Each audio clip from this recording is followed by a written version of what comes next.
रामकृष्ण रे मैत्रिणींनो, स्वागत आहे आपल्या सर्वांचे। आजच्या व्हिडिओत मी तुम्हाला एकदम बिग साईजचं म्हणजे 47 मापाचं ब्लाउज दाखवणार आहे। ते देखील एक सोबत खूप जास्तीचे ब्लाउज आपण कटिंग कशा पद्धतीने करू शकतो। तर ज्या मापाचं ब्लाउज मी तुम्हाला दाखवते ते ब्लाउज मी तुम्हाला आधी दाखवते। हे बघा किती सुंदर असं हे नेटचं ब्लाउज ट्रान्सपरंट नेक मध्ये मी शिवून घेतलेला ह्या व्हिडिओत दाखवणार आहे। अगदी डिटेल मध्ये माहिती देत जेव्हा तुमच्याकडे मोठ्या मापाचं ब्लाउज येईल 47 छाती 43 कंबर आणि तयार उंची असणार आहे 16 इंच तयार। तर मग यावेळेस आपल्याला शोल्डर तसंच मुंडा खोली गळा उंचीला किती घ्यायचा गळा रुंदी किती ठेवायची याची सविस्तर माहिती मी तुम्हाला इथं देणार आहे आजच्या ह्या व्हिडिओमध्ये डिटेल मध्ये। तर व्हिडिओला कुठे स्किप नका करू, कारण तुम्ही जर का स्किप करून व्हिडिओ बघितला तर एखाद महत्त्वाचा पार्ट तुमचा मिस होईल आणि मग परत तुम्हाला प्रॉब्लेम येतील। तर तुम्हाला प्रॉब्लेम नको यायला म्हणून आजचा हा जो काही व्हिडिओ आहे तो स्किप न करता पूर्ण बघा। आणि व्हिडिओ आवडला थोडा जरी फायदेशीर वाटला तर व्हिडिओला मात्र नक्कीच लाईक करा, शेअर करा, कमेंट करा। चॅनलवर नवीन असणार पहिल्यांदाच माझा व्हिडिओ बघत असणार तर चॅनलला सबस्क्राइब करा, सोबत बेल आयकॉन क्लिक करून ऑल सेट करा रोजचे असे छान छान व्हिडिओ पाहण्यासाठी। डीप नेक असणार आहेत सर्व ब्लाउजांचे। 6 इंच शोल्डर आणि 6.5 इंचाचा मी इथं मुंडा घेणार आहे। हेवी साईज असल्यामुळे मी हे दोन बदल इथं केलेले आहेत, कारण बघा शोल्डर देखील आपल्याला ब्रॉड इथं म्हणजे 3 इंच मला तयार शोल्डर घ्यायचे आहे, म्हणून मी शोल्डर इथं 6 इंच घेतलेला आहे। शोल्डर 6, मुंडा खोली 6.5। त्यानंतर आपण इथं गळा रुंदी 2.5 इंच घेणार, उंची प्लस 1 इंच तसंच शोल्डर आपण 6 इंच घेतलेला आहे आणि मुंडा खोली आपण इथं 6.5 घेतलेली आहे। त्यानंतर 2.5 इंच आपलं गळा रुंदी आपण घेतलेली आहे। सर्वप्रथम आपण बॅक पार्टची मार्किंग करणार। आता इथं आपल्या छातीचं माप आहे 47, तर 47चा चौथा भाग होतो आपला बरोबर 12.25। ठीक आहे, 12.25 हा आपला छातीचा चौथा पार्ट येणार आहे। तर मी बरोबर 12.25 इंच मोजत अशी एक मार्किंग करते आणि यापुढे मी 2 इंच शिलाई मार्जिनचे एक्स्ट्रा घेणार आहे। तसंच इथं आता आपण मुंड्याचा आकार देणार आहेत। आता एवढं मोठं माप आहे, मग मुंड्याचा आकार कसा द्यायचा, छातीच्या चौथ्याच्या पॉइंट आणि हा पॉइंट दोन्ही आपल्याला सेंटर काढायचं आहे दोघांचं, आणि सेंटर पॉइंटच्या आतमध्ये आपण 1 इंच असं घेणार आहे। हा पॉइंट शोल्डरला मॅच करायचा असा, आणि इथून फक्त अर्ध्या इंचावर असा आपल्याला आकार द्यायचा आहे। हे पहा किती परफेक्ट असा आपला मुंड्याचा आकार देऊन होतो। हा आकार मात्र आपल्याला पुढे हळूहळू थोडासा असा आत जाऊ द्यायचा आहे, असा आतून घ्यायचा आहे की जेणेकरून आपला बॅकला फुगा येणार नाही आणि परफेक्ट असं बसणार आहे। हे ब्लाउज आहेत डीप नेकचे। ओके, बॅक नेक आहे 10 इंच उंचीला गळा आहे। मी गळे जे आहे ते मी ज्या वेळेस ब्लाउज शिवून घेणार आहे तेव्हाच मी गळे कट करणार आहे, कारण गळ्यांना मला थोडा वेगवेगळा शेप असं प्रत्येक ब्लाउजला द्यायचा आहे। त्यासाठी मी इथं फक्त काटकोन तुम्हाला तयार करून दाखवते। खालची गळा रुंदी ते मी म्हणजे हवी तेवढी ब्रॉड घेऊ शकता, 3-3.5 इंचापर्यंत। वर मी 2.5 इंच घेतलेला आहे। फ्रंट पार्ट साठी आपण काय करणार बघा, हा जो काही कापड आहे इथे ह्या बाजूला, ओके आता व्यवस्थित दिसतंय। तर इकडे आपण बरोबर 1.25 इंच कापड खाली असं सोडणार, कारण अर्धा ते 1.25 इंच कापड आपल्याला खाली एक्स्ट्राचा घ्यायचा असतो। ह्या लाईन पासून आपण वर मार्किंग करणार उंची प्लस 1 इंच। सोडाची तयार हवी तर मी 17वर हा पॉइंट इथे लावलेला आहे।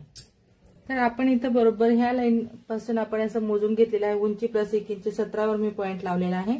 हे खाली आपण एवढे एक्स्ट्रा घेतलेलं आहे। इथं आपला उंचीचा पॉइंट लागलेला आहे, तिथंच आपण एक सरळ मार्किंग करणार शोल्डरच्या मापासाठी।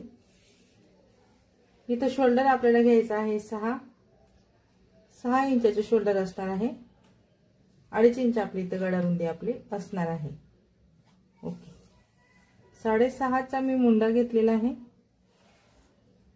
ओके, डायरेक्ट कापडवर कटिंग करतोय म्हणून आपल्याला फ्रंट आणि बॅक मध्ये काय काय बदल करायचे ते सांगते तुम्हाला। इथं 12.25 आपला छातीचा चौथा होणार आहे। सर्वप्रथम आपण 12.25 पर्यंत हा काटकोन असं एवढं वाढवून घेतलेला आहे। त्यानंतर आपण 2 इंच आपली नेहमीची शिलाई मार्जिन घेतलेली आहे आणि डायरेक्ट कापडवर कटिंग करतोय म्हणून आपण इथं पाऊण इंच एक्स्ट्रा घेणार। कापड जॉईन करण्यासाठी आपल्याला लागणार आहे 2 इंच आणि पाऊण इंच। आता आपण मुंड्याचा आकार असा थोडा वरूनच देणार आहे, कारण मी ब्लाऊज शिवत असताना प्रिन्सेस कटला नंतर आकार देत असते।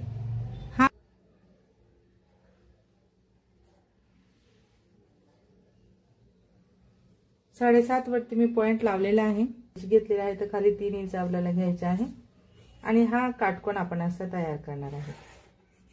म्हणजे अपेक्स पॉइंट म्हणतात त्याला, बस्ट पॉइंट, तर तो आपल्याला कितीवर द्यायचा आहे? छातीच्या चौथा प्लस अर्धा इंच देणार आहेत, कारण हेवी साईजचे माप आहे म्हणून आपल्या टक्स पॉइंट मध्ये आपल्याला फक्त अर्धा इंच प्लस करायचा आहे। मग 12.25 प्लस अर्धा इंच 12.25 होतोय। 12.25 वरती मी हा जो आहे तो पॉइंट इथं लावलेला आहे। इथलं जे माप आहे बघा 47 आपल्याला 10वा भाग काढायचा आहे। ठीक आहे, 47 चा 10वा भाग कसा काढणार? 47 मध्ये आपण हा पॉइंट ठेवला म्हणजे 4.7, 4.7 म्हणजेच आपल्या इथं किती माप येते? 4.25। ठीक आहे, 4.25 आपलं माप इथं येते। तर आपण बंदगडीकडून हा जो काही टक्स असणार आहे आपला आडवा टक्स, तो आपण इथं 4.25 प्लस मार्जिनचा ऍड करणार अर्धा इंच, म्हणजे 5.25 वरती आपण हा जो पॉइंट आहे तो इथं असा लावून घेणार। वरून आपण टक्स पॉइंट घेतला आणि आडवा टक्स आपण 5.25 वरती हा लावलेला आहे, कारण आणि ही लाईन आपल्याला सरळ अशी करायची आहे। पाऊण इंच घ्यायचे आहे आणि इथूनच बघा असं 2.5 इंच आपण मोजून घेणार आहे। 2.5 इंच आता म्हणजे टोटल टक्स रुंदी आपण 2.5 इंच घेणार आहेत नेहमीप्रमाणे।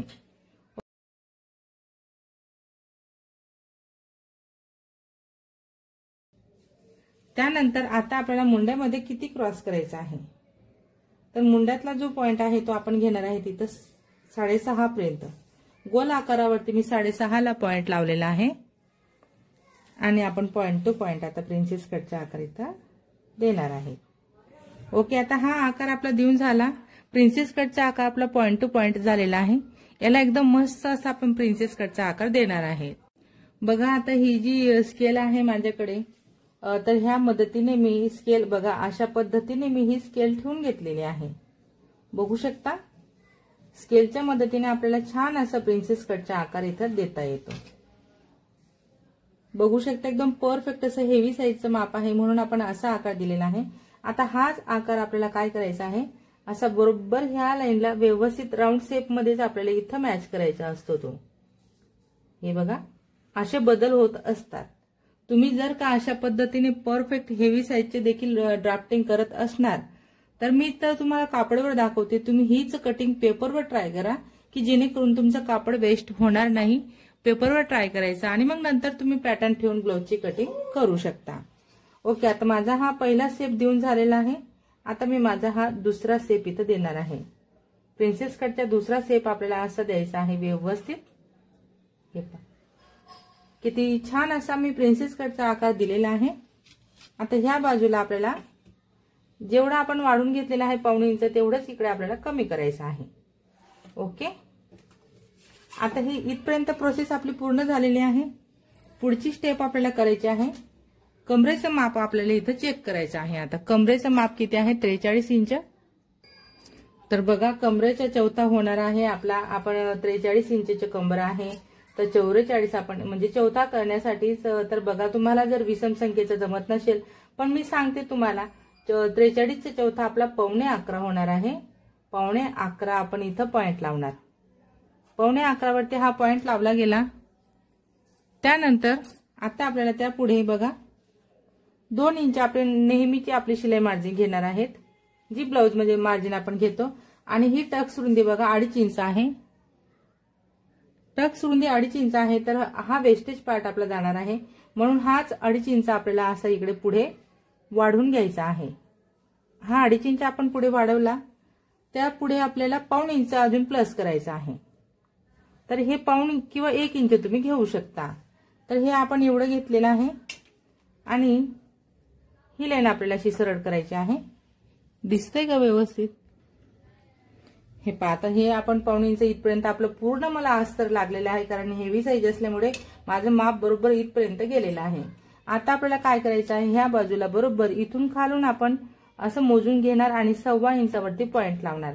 1.25 इंच पासून तर आपण हा जो काही आपला टक्स आहे खाली घेतलेला आपल्याला असं क्रॉस करायचा आहे, म्हणजेच की आपले हे टोक येणार नाही। ज्यावेळेस आपण ब्लाऊज शिवून घेऊ तेव्हा आपल्याला कमरपट्टीसाठी दोन्ही पार्ट सेम असे मिळणार आहेत। पफ क्रिएट व्हायला हवा म्हणून आपण हा 1.25 इंच, अर्धा ते 1.25 इंच खाली घेतलेला आहे। ओके, आता हा 1.25 इंच आपण ही मार्जिन मध्ये आपलं कापड जाणार आहे। मी तुम्हाला इथं करून दाखवते की आपला केवढा कापड मार्जिन मध्ये जात असतो। बघा, ह्या बाजूने आपला एवढा मार्जिन मध्ये जाणार आहे आणि ह्या बाजूने एवढा मार्जिन मध्ये जाणार आहे। दोन्ही मिळून आपला 1.25 इंच कापड असा वेस्ट होणार आहे। मग तोच 1.25 इंच आपण ह्या बाजूला वाढून घेतलेला आहे। आता हा पॉइंट आणि हा पॉइंट हे दोन्ही पॉइंट आपल्याला मॅच करायचे आहेत। हा वाला खालचा पॉइंट। ओके, ही झाली आपली 47 मापाच्या ब्लाउजची परफेक्ट अशी ड्राफ्टिंग। बघू शकता, एकदम छान अशा पद्धतीने मी तुम्हाला इथं सविस्तर अशी माहिती दिलेली आहे आणि ब्लाउजची संपूर्ण मार्किंग मी तुम्हाला इथं करून दाखवलेली आहे। आता माझे ह्या एकाच कस्टमरचे बरोबर 6 ब्लाउज होते, त्यामधून मी एक ब्लाउज तुम्हाला सोमवारच्या लाईव्ह मध्ये शिवून दाखवलेला आहे। तो ब्लाउज दाखवते मी तुम्हाला कंप्लीट झाल्यावर तो कसा दिसतोय। तर हे पहा, ते कस्टमरचं हे जे ब्लाउज आहे ते मी शिवून घेतलेलं आहे आणि ह्या ब्लाउजची संपूर्ण कटिंग आणि स्टिचिंग मी तुम्हाला लाईव्ह मध्ये दाखवलेलं आहे, सोमवारच्या लाईव्ह मध्ये। तरी देखील बऱ्याच मैत्रिणींचा आग्रह होता की एकदम हेवी साईजचं ब्लाउज तुम्हाला डिटेल मध्ये बघायचं आहे, तर मी त्यासाठी स्पेशल आजचा हा एक व्हिडिओ तुमच्यासाठी बनवते। तर ह्या व्हिडिओत मी तुम्हाला प्रिन्सेस कट डायरेक्ट आपण कापडवर कशा पद्धतीने कटिंग करू शकतो हे दाखवलेलं आहे। तर मी हे एकच अस्तरवर ड्राफ्टिंग करून घेतलेले आहे। आता या खाली मी सर्व जे काही अस्तर आहेत ते ठेवत मी एक सोबत 5 ब्लाउजांची कटिंग करणार आहे आणि त्यातून मग मी एखाद ब्लाउज तुम्हाला संपूर्ण स्टिचिंग देखील दाखवणार आहे। हे पहा, आता मी हे सर्व अस्तर एका खाली एक व्यवस्थित अशी घडी लावून घेते आणि मग तुम्हाला कटिंग करून इथं दाखवते। आणि स्लीव्ह नंतर मग बघा, बॅक आणि फ्रंट मी सर्वप्रथम कटिंग करेल आणि हा जो काही एवढा कापड आहे इथं अवेलेबल, ह्या कापडमध्ये मी स्लीव्हची कटिंग करणार आहे। मला बघा, बाहीला देखील जॉईंट द्यावा लागणार आहे कदाचित, कारण बाहीची घडी तर बसते नाही बसते मी पुढे तुम्हाला सांगते तसं।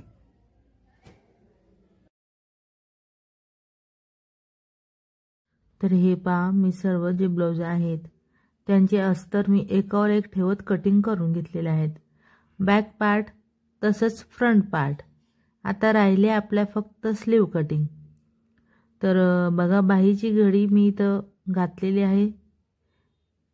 तर बाहीची घडी मी बरोबर 12.25 घेतलेली आहे आणि बाही उंची प्लस 1 इंच, खाली दंडघेरच्या निम्मे प्लस 2 इंच आपण मार्जिन घेतलेली आहे। तर इथं बाहीचा उतार आपण देणार आहेत 3 वरती। 5.5 ची बाही असणार आहे। हेवी साईज असल्यामुळे मी उतार 3 वर दिलेला आहे, म्हणजे 2.25 पर्यंत तुम्ही 3 ते 2.25 उतार देऊ शकता। एकच आकार मी इथं दिलेला आहे बाहीला।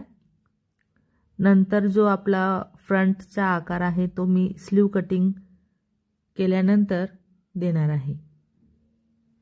तर मी सर्वप्रथम एकाच ब्लाउजची बाही कटिंग करते। हे अस्तर जे आहे याला पणा थोडा जास्तीचा असल्यामुळे याच्यात स्लीव अखंड अशी माझी निघालेली आहे।